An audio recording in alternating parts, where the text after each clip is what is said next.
Salut à tous, on se retrouve pour une vidéo spécialement consacrée au Barça et aujourd'hui on va se projeter sur l'avenir. C'est quelque chose que j'aime bien faire et je le fais depuis des années sur la chaîne parce que tout simplement c'est quelque chose qui me plaît dans le sens où on peut analyser la situation du club et comprendre quels sont les objectifs à venir. Ensuite tu rassembles un petit peu les informations et tu as une idée d'ensemble sur ce qui pourrait se passer bien en avance. Alors évidemment on ne sera pas forcément très proche de la réalité mais je vais tout simplement donner ma vision par rapport à tout ça. Alors on va commencer par le premier point qui est très important, c'est le bilan économique du Barça sur ce mercato qui est très positif. Parce que le Barça a su baisser sa masse salariale de plus de 160 millions d'euros. Ce qui est très conséquent, ce qui était l'une des priorités de ce mercato et ça a été réussi avec succès. Évidemment, les départs des cadres comme Sergio Busquets, Jordi Alba ou Gérard Piqué ont énormément aidé et ça fait que tu libères de la place, mais ça fait aussi que tu pourras recruter un joueur avec un plus gros salaire par la suite. Donc ça, il faut quand même le garder en tête. Ensuite, si on regarde simplement par rapport aux ventes et aux arrivées, il y a aussi un gros bénéfice. On parle de 78 millions d'euros, ce qui est assez conséquent. Et n'oubliez jamais que quand tu achètes un joueur, tu peux tout simplement l'amortir sur plusieurs saisons. Alors quand tu as une vente, tu as directement l'argent dans tes comptes. Surtout que là, on parle de seulement 3,5 millions d'euros dépensés pour Oriol Romeu. Et à part ça, il n'y a eu que des joueurs libres ou des prêts. Donc, ça n'a pas vraiment d'impact. Maintenant, évidemment, il y a les salaires, etc. Mais ça, c'est autre chose. Tout ça pour vous dire que tout simplement, le Barça, économiquement, ça a été positif. Et ça a remis, on va dire, du bon, du positif dans les comptes du club.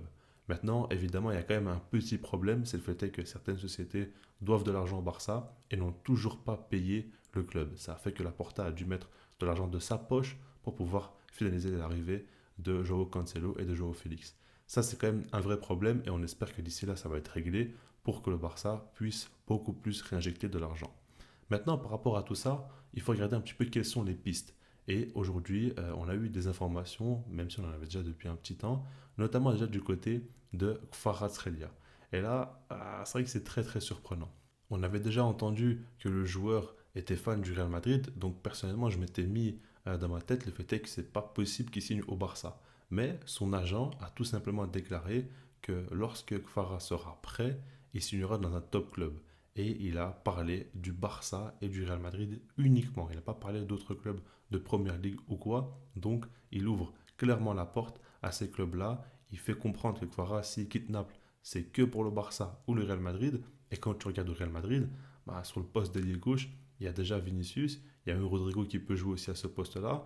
Enfin, tu as du mal quand même à imaginer que Farah signé là-bas, c'est pas forcément ce qui leur manque. Il leur manque plutôt un numéro 9 ou peut-être un ailier droit, mais pas un ailier gauche comme Farah, alors qu'au Barça, il manque clairement d'un ailier gauche. Là, c'est flagrant par rapport à ça. Donc là, c'est quand même une porte ouverte assez impressionnante. Maintenant, évidemment, on va se calmer, hein, parce que Naples, ils ont l'habitude de demander énormément d'argent. Regardez par exemple Osimhen, qui était suivi par énormément de clubs. On voit qu'ils demandaient 150 à 200 millions. Ils sont très durs en négociation. Et je pense que pour Kfara, ça va être la même chose. Ils vont demander énormément d'argent. Donc ça ne sera pas du tout facile. Et je ne pense pas que la Porta va faire un craquage complet sur un joueur comme Kfara et mettre énormément d'argent s'il en a les moyens d'ici là. Donc pour l'instant, honnêtement, j'y crois très peu. Mais pour l'avenir, peut-être encore après 2024, pourquoi pas? Il faudra suivre ça de près parce qu'il y a un besoin au niveau de ce poste-là. Maintenant, il y a un autre joueur, et là, c'est beaucoup plus concret selon moi, c'est Florian Wirtz. On parle là d'un des plus gros talents du football actuel, hein. C'est vraiment impressionnant ce qu'il fait du côté du Bayer Leverkusen. Il commence aussi à jouer en sélection, et ce gars-là a un truc en plus. C'est clair et net, en plus de ça, il a le style du jeu du Barça, et il y a plein de choses qui nous font croire que c'est possible qu'il vienne. Déjà, son ancien agent, c'était Deco. Deco qui travaille aujourd'hui pour le Barça, donc ça, c'est vraiment un point. Il connaît très bien le joueur.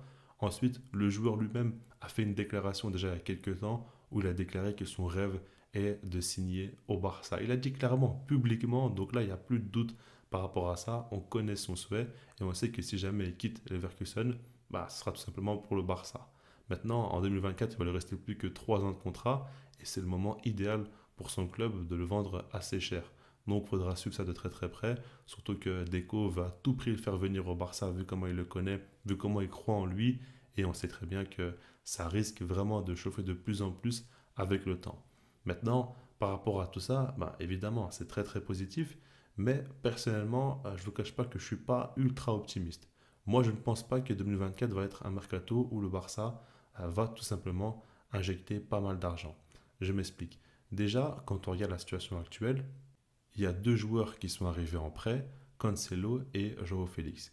Il n'y a pas d'option d'achat, donc l'idée est de dire que si jamais ils réussissent au Barça, le club va essayer de les acheter définitivement. Il faudra négocier avec City et Atlético Madrid. Bon, je pense que pour Cancelo, vu qu'il a quand même bientôt 30 ans, je pense pas qu'il va coûter très très cher, et surtout que City n'en veut plus. Mais par contre, par rapport à Joao Félix, ils peuvent quand même demander une certaine somme d'argent assez conséquente. Donc on verra déjà si les deux joueurs vont réussir au Barça, si jamais le Barça voudra à tout prix les faire venir, mais dans tous les cas, soit tu vas les acheter eux, soit tu vas acheter d'autres joueurs. Et par rapport à Félix, c'est encore plus intéressant, parce que quand on parle de Florian Wirtz, pour moi, il joue à peu près dans la même zone que Joao Félix. Quand on parle de Kvaras, c'est un ailier gauche, donc c'est pas non plus si éloigné que ça. Donc ce sera très important de voir si Félix va réussir ou non au Barça, parce que si jamais il ne réussit pas, il y aura un autre joueur qui va être cherché. Si jamais il réussit, ça va être lui qui va être recruté. Donc déjà ça, tu peux déjà vraiment comprendre que le mercato va se jouer autour de ces deux gars-là. Ensuite, je pense que le Barça va continuer à aller chercher des opportunités. Quand on regarde par exemple le poste de numéro 6, Oriol Romeu, pas de souci, hein, il fait du bon travail, il apporte de bonnes choses pour le prix auquel il a été recruté. C'est excellent, mais évidemment, il faudra voir dans les top matchs, notamment en Ligue des Champions ou quoi, si vraiment il peut tenir la route. Et puis, vu qu'il a déjà la trentaine, il faudra tout simplement penser à autre chose. Et là, il y a une opportunité sur le marché qui risque de se dessiner, c'est par rapport à Joshua Kimmich. Il va lui rester plus qu'un an de contrat et je pense que le Barça va retenter sa chance si jamais il y a moyen de l'avoir pour pas trop cher, si jamais il est prêt à baisser son salaire vu qu'il veut vraiment venir au Barça. Ça peut vraiment se faire selon moi, même s'il commence à se faire âgé et mine de rien, il n'est plus vraiment à son prime à l'heure actuelle. Mais en tout cas, voilà. Ce que je veux dire, c'est que le Barça, ça me paraît quand même très logique qu'ils aillent sur un gars comme lui.